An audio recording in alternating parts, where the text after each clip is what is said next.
इस वीडियो में बैठक 4, 5 और 6 का आयोजन कैसे करना है इसे समझेंगे।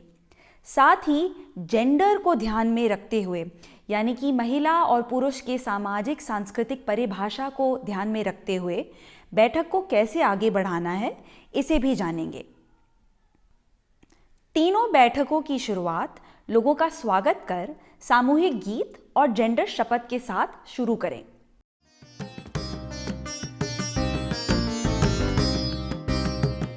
बैठक 4 में हम महिलाओं पर काम की जिम्मेदारी और परिवार सदस्यों के व्यवहारों पर बातचीत करेंगे।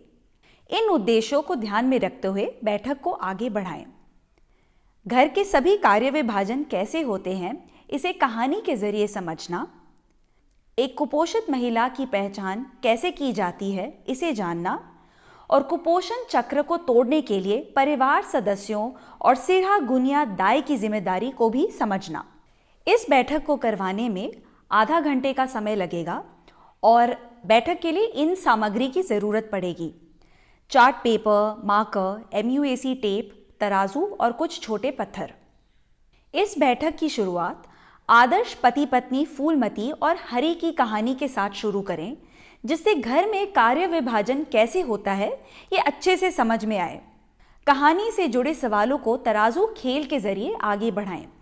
कुपोषण चक्र को तोड़ने के लिए परिवार सदस्यों और समाज में प्रभावशाली व्यक्ति की जिम्मेदारी क्या है इस पर बात करें।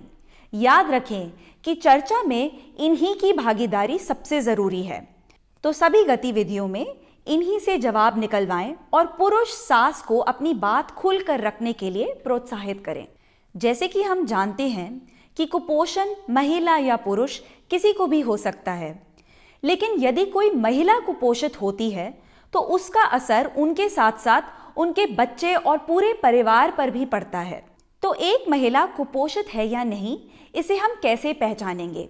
इसके कुछ लक्षण हैं। यदि एक महिला हर समय थकी थकी दिखाई देती है, चेहरे पर पीलापन होना, चक्कर आना, मुरझाया हुआ चेहरा होना। कुपोषित महिला की पहचान हम MUAC टेप यानी बाजू नाप के जरिए भी कर सकते हैं। जिस महिला का मुआक 23 सेंटीमीटर से कम हो वो महिला कुपोषित होती है। अब मॉड्यूल में दी गई गतिविधियों को पूरा करें, साथ ही संबंधित सवालों को पूछें जिससे उन्हें अच्छे से समझ में आए और वह अपने व्यवहारों पर सोचने के लिए प्रोत्साहित हों। इसके बाद बैठक की समाप्ति प्रतिभागियों को उनकी जिम्मेदारी के बारे में बताकर और सार को ध्यान में रखकर करें। साथ ही अगली बैठक के लिए अभ्यास कार्य देना न भूलें।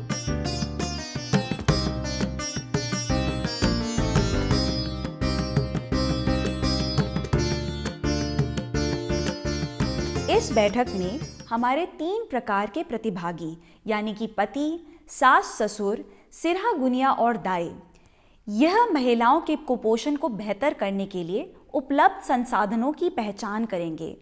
साथ ही कुपोषण स्तर का आकलन भी करेंगे। पिछले बैठक में हमने काम का बोझ, जेंडर और पोषण के संबंध को समझा है। साथ ही हमने यह भी जाना है कि महिला के कुपोषण को कैसे नापा जा सकता है। इस बैठक में हम प्रतिभागियों की संसाधनों के बारे में समझ को जानेंगे। तो चलिए देखते हैं कि बैठक में आगे की गतिविधियां हम कैसे करेंगे। इस बैठक को करवाने में 1.5 घंटे का समय लगेगा और साथ ही इसके लिए अलग अलग रंग के मार्कर, रंगोली वाले रंग, चार्ट पेपर और पेन की ज़रूरत पड़ेगी। समुदाय संसाधन क्या हैं इसके बारे में बताकर बैठक की शुरुआत करें। समुदाय संसाधन का मतलब है वह चीज़ें जो हमारे समुदाय में हैं, जिनका हम उपयोग कर सकते हैं। संसाधन हमें 2 तरीके के मिलते हैं, जैसे कि जल, जंगल, ज़मीन आदि जो हमें प्रकृति से मिलती हैं। साथ ही सभी सरकारी सेवाएं जो हमें आगे बढ़ने में मदद करती हैं। बैठक को आगे बढ़ाते हुए प्रतिभागियों को कोमल की कहानी सुनाएं, जिससे उन्हें अलग अलग संसाधनों के बारे में पता चले और वह उनके उपयोग को भी समझेंगे। उदाहरण के तौर पे ग्राम संगठन, ग्राम पंचायत, राशन की दुकान से हमें खाने के सामान मिलते हैं। आंगनवाड़ी केंद्र से हमें ऐसी सेवाएं मिलती हैं जो हमारे पोषण और स्वास्थ्य को बेहतर करते हैं। इसके अलावा भी हमारे पास आसपास कई संसाधन होते हैं जिनका हम उपयोग कर सकते हैं। इसके साथ साथ प्रतिभागियों के जरिए समुदाय में कुपोषण की स्थिति का आकलन भी करेंगे। इसके साथ साथ प्रतिभागियों के जरिए बैठक में शामिल महिलाओं की कुपोषण की स्थिति का भी आकलन करेंगे। अब प्रतिभागियों के साथ मानचित्र ऐसे बनाएं। सबसे पहले गांव का नक्शा तैयार करें। इन सूचकों को इस्तेमाल करके संसाधनों को चिन्हित करें। मानचित्र पर उन लोगों को भी चिन्हित करें जिन्हें इन संसाधनों की जरूरत है। अब बनाए गए संसाधन मानचित्र और कुपोषण आकलन स्थिति को देखते हुए प्रतिभागियों को अलग अलग सेवाओं के बारे में बताएं।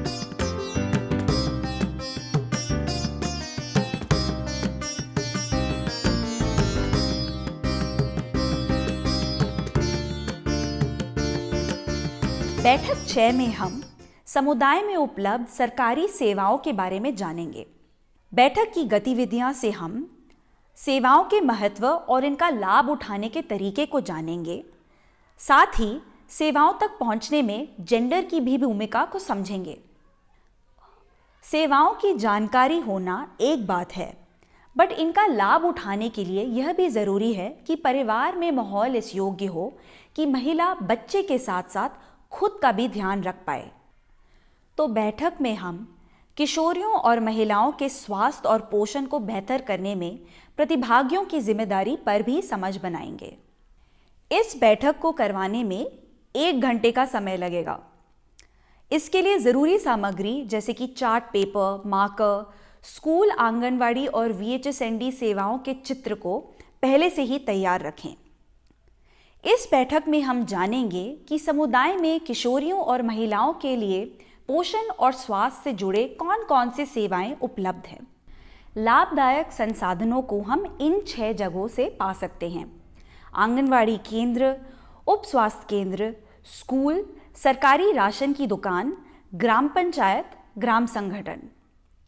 इन उपलब्ध सेवाओं के बारे में और जानने के लिए प्रतिभागियों को कहानी सुनाएं, जिसका नाम है सरकारी सुविधा पाने की सुनहरी चाबी।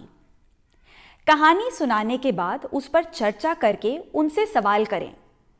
चर्चा किए गए 6 जगहों से हमें क्या क्या सेवाएं मिल सकती हैं, इस पर विस्तार से बातचीत करें। इससे प्रतिभागियों को यह स्पष्ट हो जाएगा कि सेवा का लाभार्थी कौन है और इस सेवा के अंतर्गत उन्हें क्या क्या चीज़ें मिल सकती हैं। अब VHSND में मिल रही सेवाओं के बारे में प्रतिभागियों को बताएं। साथ ही चर्चा किए गए मुद्दों पर उनकी भूमिका के बारे में भी बताएं। परिवार की जिम्मेदारी क्या है? परिवार के पुरुष सदस्य, खासकर पति को ध्यान देना होगा कि गर्भवती महिला और 2 वर्ष तक के बच्चों की मां को प्रसव पूर्व और प्रसव के बाद की सेवाएं मिले, जैसे कि आंगनवाड़ी केंद्र से THR, गर्म भोजन, आयरन और कैल्शियम की गोली। अपनी पत्नी के साथ पुरुषों को भी प्रसव पूर्व जांच के लिए जाना चाहिए। सास ससुर भी अपनी बहू को नियमित प्रसव पूर्व और प्रसव के बाद की सेवाओं का लाभ उठाने के लिए प्रोत्साहित करें। बेटे को भी प्रोत्साहित करें कि बहू को उन सेवाओं का लाभ उठाने में सहयोग करें। यह भी सुनिश्चित करें कि परिवार की किशोरियां भी आंगनवाड़ी केंद्र और स्कूल से मिल रही सभी सेवाओं का लाभ उठाएं। पुरुषों को यह ध्यान रखना चाहिए कि महिलाएं समय पर खाना खाएं। गर्भावस्था के दौरान पति को घर के काम में सहयोग करना चाहिए, जैसे कि खाना बनाना, सफाई करना, कपड़े धोना और बर्तन मांजना। ध्यान रखना चाहिए कि पत्नी किसी तरह की घरेलू हिंसा का शिकार ना बने। यह भी ध्यान दें कि खुले में शौच के लिए न जाएं, सिगरेट के धुएं और रासायनिक खाद की स्प्रे से दूर रहें। पुरुषों को हर माह परिवार चौपाल में भी भाग लेना चाहिए, जिससे उन्हें कुपोषण को दूर करने के लिए जानकारी मिले। इस प्रक्रिया में दाई, सिरहा गुनिया और वैद्य की भी जिम्मेदारी है। स्वास्थ्य और पोषण से जुड़े महत्वपूर्ण संदेश और व्यवहारों को समझने के लिए मैत्री बैठक या आमचो बासोल और परिवार चौपाल बैठकों में भाग लें। महिला के कुपोषण को दूर करने के लिए लोगों को भी प्रोत्साहित करें। तो चलिए देखते हैं कि इस वीडियो में हमने किन किन चीज़ों पर बातचीत किया। बैठक 4 में हमने महिलाओं पर काम के बोझ को जाना और बैठक 5 और 6 में हमने पोषण और स्वास्थ्य से जुड़े उपलब्ध समुदाय संसाधनों की पहचान कर उनका उपयोग कैसे करना है इसे जाना। बैठक की गतिविधियों को और अच्छे से समझने के लिए इस वीडियो को दोबारा देखें और साथ ही मॉड्यूल को भी ध्यान से पढ़ें। आपका बहुत बहुत धन्यवाद।